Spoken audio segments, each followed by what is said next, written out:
Good afternoon, everyone. My name is Aaron. So I will be so-called a co-presenter with our guest speaker, Dr. Tim, is the founder of Avolution. So I believe that you have heard about the Avolution. Is one of the tool in EA tools in the Magic Quadrant, and I think we are privileged to have him to share about the insight and more information about Avolution EA tools from the source itself. Okay, so before that, let me just share with you on what our so-called value proposition in terms of who ATD is, and also what we believe in terms of implementing digital enterprise architecture in the context, of course, financial services as well as other industry. Okay, so let me just give you a brief overview about who we are. I think we were founded in the 2006, so I think we have grown. Spread across 5 countries in the Asia Pacific, and initially we started off offering a lot of training in the area of enterprise architecture and certification. Then after that we run event. Then of course eventually 9 years ago we started offering a consultancy.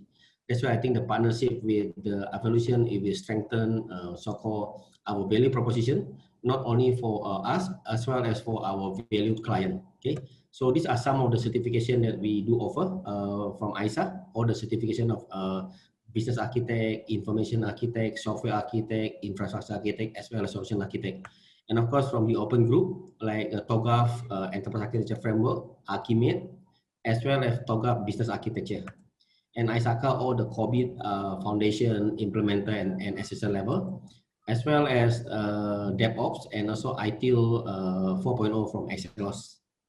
Right, so these are some of the training path just for your reference, that we do offer all the comprehensive, just now I mentioned about the provider. So we offer all the training, competency development in terms of skill sets, as well as the knowledge, how to set up enterprise architecture to drive digital transformation successfully. So I will not be drilling into more detail on this, because you can visit our website. Okay. So in terms of our client portfolio, I think we are notable in terms of the achievement, because some of our clients are the Open Group President Awards winner in 2018 and 2019. Yeah? As well as some of our clients here as well listed here, their output in terms of the enterprise architecture, artifacts, and deliverable were reviewed by Gartner. So we are passed through quite a stringent requirement and the benchmark. As well as in the this year alone, actually just this month, Forrester awarded 2 of our clients is listed in the top 10 EA awards globally. So this one also another milestone and achievement of our capability in terms of establishing and delivering enterprise architecture services. So these are the rest of the clients that we have done across Asia Pacific countries. So this is the fact that many organizations today, if they don't have enterprise architecture, they come up with a very so-called, I would say, powerful as well as a practical strategy how to execute. Then after that, they will hand over to the digital transformation. This is, I think, the major problem. When the digital transformation team receive the instruction how to execute the project, they're becoming panicky, because they don't know how to run the digital transformation properly, because digital transformation project is not the same like the IT project or a system project in the past. It has increased in terms of the complexity and also the dependency. That's why I think if you do this, likelihood the digital transformation project, it will not be successful. So what happened is that the current best practice, based on what I think just now I mentioned about Gartner, Forrester research, that they believe that even those who are successful, they need to do an enterprise architecture development first. So basically from the strategy itself, so we are going to distill the strategy, we are going to analyze the strategy, we understand the impact, how the strategy impacting our internal organization, internal business, information, application, technology, as well as external entities that are impacted by the new so-called strategy that we are going to implement. Then once we understand digital enterprise architecture, then we can consolidate all the gaps, all the things that we need to do into the work packages, and they will be hand over into the digital transformation team. Yeah, so this is basically a preferred way rather than going straight from strategy to the transformation. So we go through the enterprise architecture way. So this is actually the model on how the strategy itself can impact the business and also the technology. So this is basically is the closed loop. So any changes in any of the layers, the other entities are impacted as well as the analysis are so-called notified. So this is basically is about the understand the whole enterprise dependency. So the on enterprise architecture, when we run the digital transformation, we need to know all the impact in a holistic way. And of course, this is where the model of the digitally connected enterprise came about. Basically, is but we need to know that any changes in the strategy, business, information, application, and the infrastructure are all well informed, so that no surprises, and we can execute transformation successfully. With that, what we are trying to achieve is that we are trying to align all the current program or project management office to be fully aligned with the architecture itself, and also the service delivery. Because if we start doing enterprise architecture, what we end up in the next 3 to 5 years, we will have a lot of so-called digital island. Like now we call it a stovepipe system. So enterprise architecture is really trying to connect the entire enterprise into a single platform so that we can run transformation smoothly. And this is where the digital strategy came about. Basically, integration between business and IT strategy. Because today, I don't think any business strategy can live without the support of technology.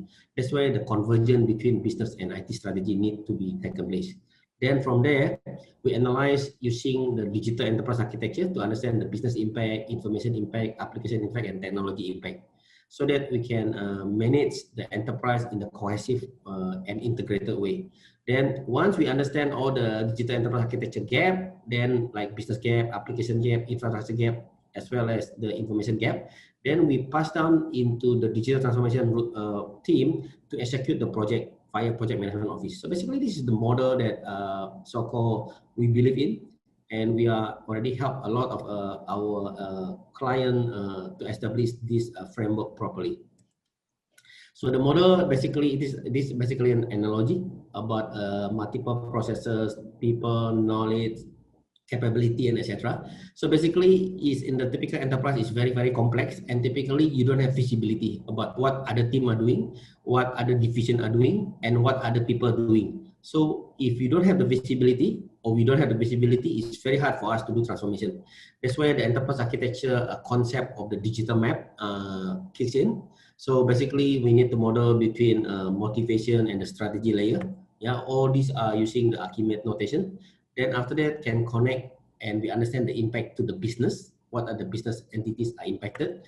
Then after that, we also know what are the application actually required to support the business, as well as technology layer. And of course, the information are also playing a critical role to connect all the data into the so-called turn it into the information so that we can make a strategic decision. And the last part is where all the project need to go through. So basically, we need to have some sort of traceability in the enterprise so that we understand the dependency and the impact analysis that one to another.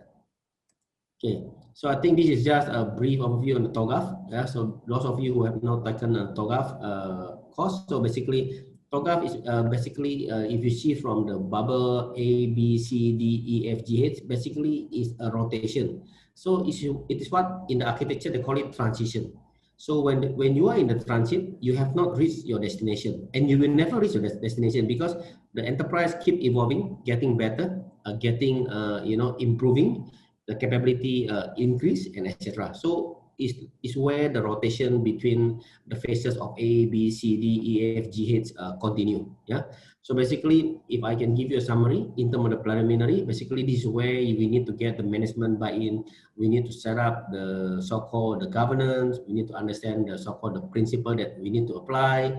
And of course, preparing the entire organization like change management to go through the so-called transformation. And this is where we do development on the architecture. We call it architecture building block. So we understand the enterprise strategy. This is very important. Then from there, we understand the so-called the business, the impact. That's why we have the gap. the gap is the thing that we need to change. Then, of course, we continue with understanding the information gap and application gap. What are the things that we need to change or improve? And of course, the technology or infrastructure gap. And once this is done, we develop what they call it solution building block, where we consolidate all the gap and we turn it into a project. Then after that, of course, we are assigning the resources, creating the timeline. Then after that, we execute the project. So in the phase G, if the project 6 months, then the phase G will last 6 months. Then phase H is where there is any changes in terms of the business changes or technology changes that will bring impact into the enterprise. That's why if you see the double arrow between the requirement management, this actually is the role of the so-called the meta model inside the repository that we inform the various entity which are the one that are impacted, and they need to get a so-called understand the analysis, how the transformation itself bring changes to the organization. Yeah. So hopefully I give you a very brief overview on what is TOGAF in like 2-3 minutes. Okay, so these are the model on the meta model, the example, the meta model. So basically there should be some sort of the traceability between business, application and technology. And on the left hand side, if you see all the diagram in the multiple colors like yellow, blue, green, purple, there is actually denoting about the yellow is about the business elements. The blue is about application elements, and the green is about technology or infrastructure, and the purple is about all the motivation and yeah, motivation and the strategy. So with this is basically my final slide before I hand over to team. So basically, this is about digital enterprise architecture, that we have a data architecture model, business architecture, application architecture, and technology architecture. They're taking the context of the enterprise. Then, of course, we also have the digital services and the security that are mandatory, especially today in the cybersecurity era. Then, of course, there is also a digital. With that, we can execute the digital transformation and, of course, plan for the execution framework. And once this is done, we can develop so-called the solution architecture. Just now I mentioned about solution building block. Then with that, we can execute the transformation with a project through the PMO. Yeah, so basically, this is where we have a lot of the so-called proper digital transformation initiative. So the engine to drive the so-called digital transformation is coming out from the digital enterprise architecture, which is the combination of the practice of the framework, notation, as well as the platform, the tool like Avolution itself. Okay, so basically with the enterprise architecture itself, we can drive a lot of the strategic planning, the portfolio planning, vendor management, as well as all the so-called risks and so-called transformation plan. Yeah. So with that, I think I hand over to Dr. Tim. Yeah, hi. Can you hear me, Aaron? Yeah, can hear you. Okay, great. Sorry, I've had some technical hitches here at my end, and my laptop packed it in. So, okay, let's see how we go. Though, do you want to give me ability to share my screen? Okay, great. So, all right, let me go through some slides. So, yeah, look, thank you for that. My laptop did freeze. Apologies. So, I'm not sure. Hopefully, this comes through okay now. Let me go into slideshow mode, hopefully. Okay, let me go down some slides here. So yeah, you've obviously had my introduction, so I'll try and get through these. But yes, as Aaron said, I've been with the company now since we started, which is almost 20 years ago now. So yeah, I've got a lot of experience. I've worked on lots of big projects around the world. The company itself, Avolution, we've got offices all around the world. I'm based out of our Sydney office in Australia. We've got an office, a satellite office in Singapore. So that's where we'll support Aaron and his team from. But yeah, we're all around the world with clients in more than 100 countries now. Okay, so let's have a look at this topic specifically. So when we talk about digital and we talk about the whole EA practice in the digital world, obviously this year, 2020, has thrown us some curveballs, and what we've found is that as much as it was, and it always has been a focus to be digital, it's become more so. So you can see there a statistic that's come out of Gartner, and this was even last year. They basically had already started to show a ramp up in a third of the finance CIOs identify digital as a top priority. So again, what does digital mean? We'll look into that. But Aaron's already talked about this, where he talks about a digital map, having some digitization of your business. Okay, so that's where you're starting to codify and use structured designs to describe your business. So whether that's through diagrams, whether it's through catalogs, matrices, all the different things that something like TOGAF advocates as different artifacts or different views that you might take. So yes, and then this year, 2020, of course, we're all aware, with COVID-19, remote working is now, of course, the norm. We're all working from home, as you can see. I'm at home, so all around the world now, all the different people. So that, of course, throws a whole lot of challenges, as you've seen. I've thankfully had a backup laptop, so I've switched to that. One of my laptops packed it in. Needless to say, cybersecurity now is a big challenge, making sure that everything's secure with VPNs and things like that. So, yep, just quick sound check. So it's all okay, is it, Aaron? The audio's okay and the screen sharing's okay? Yeah, great. Okay, sorry. I was a bit concerned because I've gone to an old laptop here. Right, let's have a quick look. So Aaron already showed you a bit of the footprint for ATD, and that's, of course, the Southeast Asian region. So we have an office in Singapore, like I said. We have offices in the Middle East, in Europe, North America, South America. So we've certainly expanded all around the world. There'll be more offices coming online over time. But yeah, as it is now, we've got pretty good footprint. We certainly can, as they say, follow the sun. So there's always someone awake in Avolution somewhere in the world. So the support team is always on 24/7. We kind of follow the sun with that development as well as similarly done. Yeah, a couple of the sort of logos of the clients that we have in the finance sector. Some of those you probably recognise, UOB in Singapore. Then there's other ones that, of course, the headline names that you'd know, companies like Barclays in the UK and AXA in Europe, and even Standard Chartered actually in Singapore as well is another client of ours. So we've got we have thousands of clients, right? So this is just a sort of a selection of some of the ones that hopefully you guys recognise. And with Aaron and his team, we'll obviously be expanding out to some more finance. What that is interesting, though, is that we're building a lot of benchmarks. We're building a lot of expertise in this domain. Okay, and I'll talk a fair bit about reference models and talk about things like BIAN, ACORD's, of course, an insurance one. But we're building some domain knowledge, which, of course, we're trying to get the different clients of ours to collaborate. So there's user groups and things like that where they can do that and share things with, as much as it's sanitized, but they can share things with each other and do work that obviously benefits the whole industry. Right, where do you start though? So financial services obviously is transforming like every industry. This is a kind of like a bit of a word cloud. Really what you're seeing is all the standard sort of things that most businesses are looking at, understanding, roadmaps, looking at customer experience, of course, digital transformation, migrating to the cloud, all those sort of things.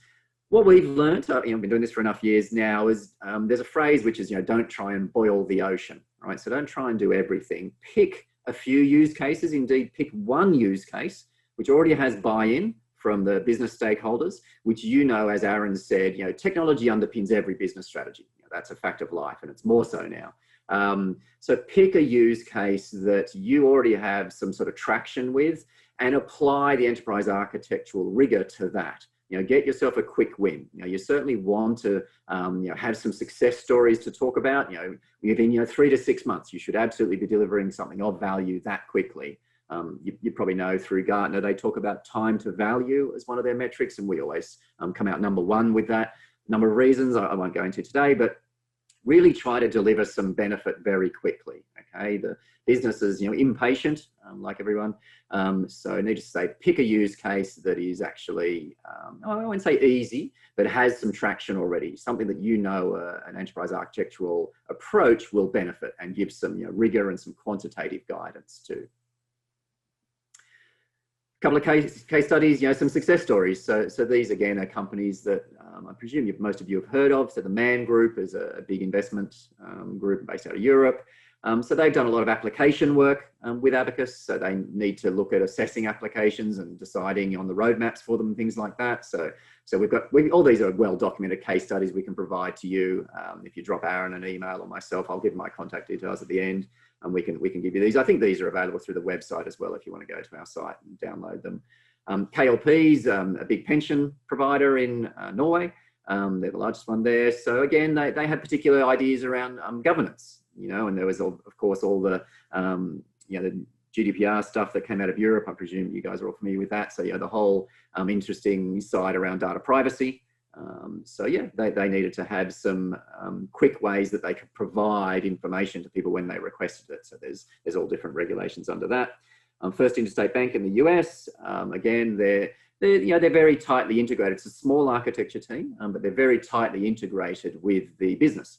And so the business have these questions, you know, they go into these meetings with their tablets and they ask them questions, you know, who's responsible for this process? You know, what applications support it? You know, so having that digital map, as Aaron calls it, you know, that, you know, we talk about it as, you know, the single source of truth, you know, the enterprise on a tablet, right? You know, having that available to you, and it's, you know, interactive, you can click on buttons and drill in, and I'll show you some of this stuff. Being able to do that on the fly is very important because it answers the questions right there and then as the business wants to in the time frame that they're interested in.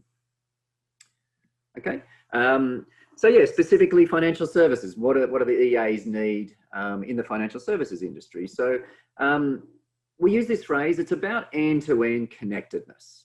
Okay, so ultimately, if you're just, you know, dumping in different artifacts and, you know, you've got like a disjoint, you know, spreadsheet, and you've got a disjoint, you know, Visio diagram or PowerPoint slide deck, or even if you're embedding, you know, just basic diagrams in some, you know, kind of web-based platform, there's no connectedness. Okay, there's no line of sight, as Aaron talked about, all the way potentially from strategy through to execution. Okay, now again, don't boil the ocean. You don't have to have everything perfectly well captured, but being able to reason about, you know, why is something here? You know, how is it contributing to the overall business goals? You know, understanding something about the context of things, which you get through a connected repository. So where everything is, you know, got some sort of interrelationships between things. And, you know, ArchiMate talks about that with the layers between the different domains, right? So every framework has a way, of course, of thinking about this, but ultimately it is just fundamentally showing the entire enterprise, or potentially the entire enterprise, in a single place. Okay, so we call that, of course, the digital business or the digital enterprise. It's the digital map. So having all that stuff end to end. Now, financial services EAs, like all EAs, that's a, you know, that's a mandatory requirement. You know, being able to actually have all that stuff at your fingertips. Now, again, let's not be too scared here. This doesn't mean, you know, boiling the ocean. So I've said that one twice now. We have all these accelerators. Okay, and this is what I'll talk a bit about today. There are reference models out there that are quick starts to how you do this. So there's kind of two types. There's ones which are domain specific. Okay, so again, something like BIAN or BIAN is an industry, a banking one. ACORD is insurance. APQC, which comes out of the US, they have a whole lot of industry reference models as well. But then there are some cross-domain models. Okay, so ArchiMate, TOGAF, which we're certified to support both of those. You know, even BPMN and any of the notations, UML, any of those sort of things, they're cross-industry or cross-domain. Okay, so you can use those, and indeed building a hybrid where you start with some business reference model and then underpin that with a structural repository like TOGAF is perfectly great. Okay, and I'll talk about that as, you know, these hybrids. And again, one of the reasons we have this fast time to market is these accelerators, and because Abacus is highly configurable, right? You can just mash these things together, drag and drop different frameworks together very quickly. You're not wrestling with the tool, you know, to try and get your content in. You know, the tool will adapt to the information you have to hand, be it an off-the-shelf framework like BIAN, or, you know, something like TOGAF, and obviously supports all the methodologies there that Aaron and his team can help you do. Now, of course, another phrase we like to use is citizen-driven enterprise architecture, or democratizing enterprise architecture. You know, making this team, you know, making it a team of people that are collaborating together, putting this in the hands of the information owners. Okay, so this is, you know, an animation showing like a catalog and how people can be managing, it's like a spreadsheet online, right? Managing information relevant to their world. So you use all your permissions to, you know, quarantine what people are working on. But either way, you know, just make it very easy for people to contribute work and their information into the repository. You know, you're not stuck drawing diagrams necessarily. So we'll talk about the, you know, the kind of the tension, or dare I say, the complement between what we call data-driven and diagram-driven enterprise architecture. So certainly being data-driven is very efficient. Okay, people are used to filling in lists, right? It's very easy. We have a great online way of doing that. Integrating though with the sources of truth you have already. Okay, so certainly even just as far as your Active Directory integration and single sign-on, so we can onboard people very quickly. We typically embed within Teams or Slack or something like that, so people don't have to remember URLs or anything like that. They just get in, fill in the content they need to do.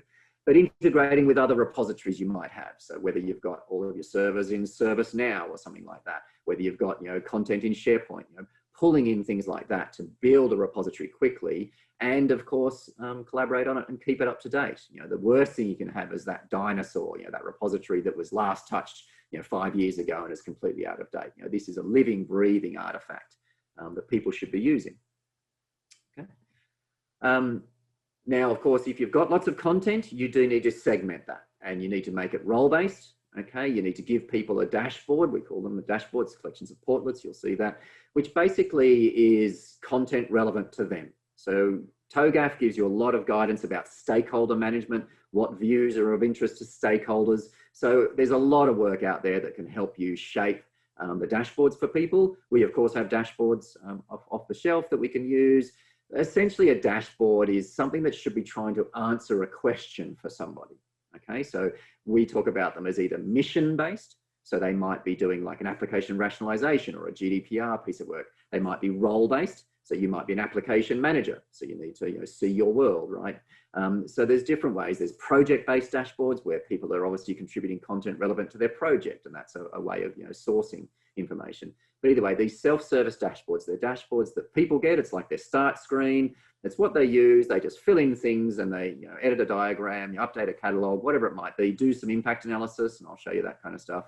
But it's all relevant to their world. Okay, and that makes it obviously very easy and it's familiar to them. Don't get too bogged down in notations. Okay, you do need to have some consistency, so people, obviously talking the same language. But yeah, don't get too caught up. If someone likes to use one notation versus another, that's fine. A repository should be able to support that. We certainly can. Okay, let's have a quick look at, essentially this whole world around reference models and where this is at. So, yep, some familiar statistics, I'm sure, for you guys. No matter how much we think things are off the shelf, yeah, they get configured.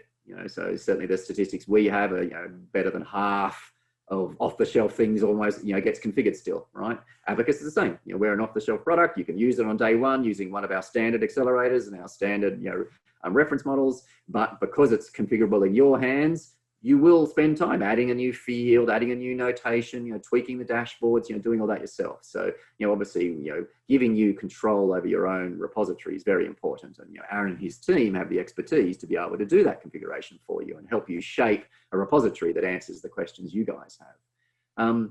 And obviously, we're living with a lot of legacy. So, trying to pull in some of that content and be able to, make it, at least visible and understandable is pretty important. So this is, again, where a reference model comes in. And I'll look at BIAN in particular today, but there's any number of other ones. I've mentioned, APQC has them. There's, if you're in insurance industry, there's ACORD. We support all of these, but I only had time to really look at one today. So, so a reference model just gives you a good, common point of place, okay? Something that people can be familiar with. It has boxes that they hopefully recognize. It's standard, so they can talk between companies. You can look at benchmarking. Okay, you can look at how much you're doing for check processing versus the industry standard. So there's lots of things like that we have benchmarks. Okay, so yeah, let's have a quick look at BIAN or BIAN. So that it's I'm not sure how many of you are familiar with it.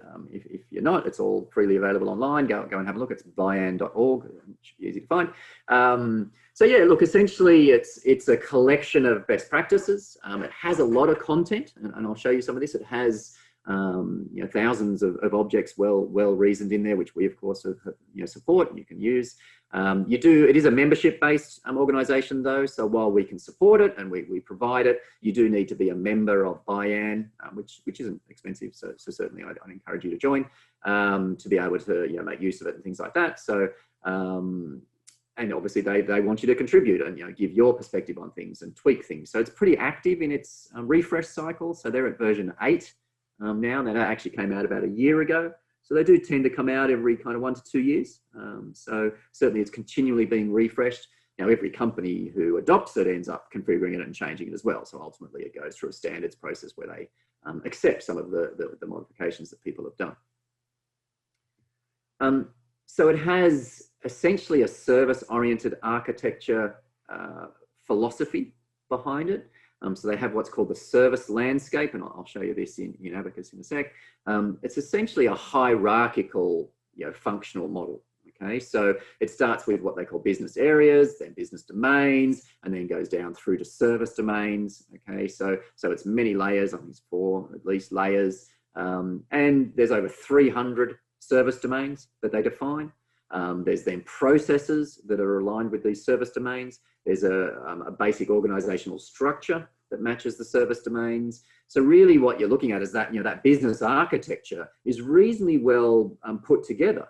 So you now just need to underpin it with your specifics. What applications do you use, right? How are you actually organizationally structured? So they start with like departments. They have like 6 departments. So how do you then break down your organizational structure underneath the covers? So, the process side of things is done pretty well. And if you think of, architecture as the holy trinity of 3 things, people, process, and technology, you've just got to fill out the technology dimension and the people dimension, okay? But the process dimension is really well defined. Now, the information dimension is also in there too, and I'll show you that. There's a whole object kind of, side to things, information objects and stuff like that too. So you get a lot of this stuff and you don't have to, of course, reinvent the wheel. But remember, this is an industry reference model, right? So it doesn't really advocate how you should do those things underneath, the technology layer, let's say, underneath, okay? So that's where you can use, of course, something like TOGAF, okay? So TOGAF or ArchiMate, these are very strong when it comes to doing technology architecture. Okay, they of course have a position on business architecture and things like that. But if you're going to use something like BIAN, then you of course want to take the BIAN layer at the top and underpin it with something like TOGAF beneath it. Okay, and that's fine. We've got those repositories. You can start with that. It's one of our accelerators. We have all these different hybrids that people can choose from, and off they go, start filling in things. Now, of course, we support, the OMG standards as well, like business process modeling, business process and modeling notation, UML, there's BMM, which is the business motivation model. There's lots of different approaches there as well that we support. Okay, fundamentally though, you've got to select a framework, as it says here, that works. Okay, we don't sell any of our frameworks. Okay, they're all freely available. Now, as I mentioned, you might have to be a member of something like BIAN to be able to use it, but from our point of view, we don't charge anything from any of our frameworks, okay? The reason for that is because we encourage people to adopt, to adapt them and change them and make hybrids, work out things that work perfectly well for them, okay? So we don't try to do that. We want to teach you guys how to do that and work with, Aaron and his team to do that, because it's not in our interest to try to own that. That meta model, that part of it is yours. That's your way you describe your business. So you do have to ask some questions though. You do have to decide, well, am I addressing my stakeholder needs with what I'm doing, right? Can I, of course, do that line of sight from top to bottom? So is it just a business one or just a technology one? So of course, when we talk about BIAN with ArchiMate, you've got pretty good coverage there, right? Sorry, BIAN with TOGAF, you've got pretty good coverage, okay?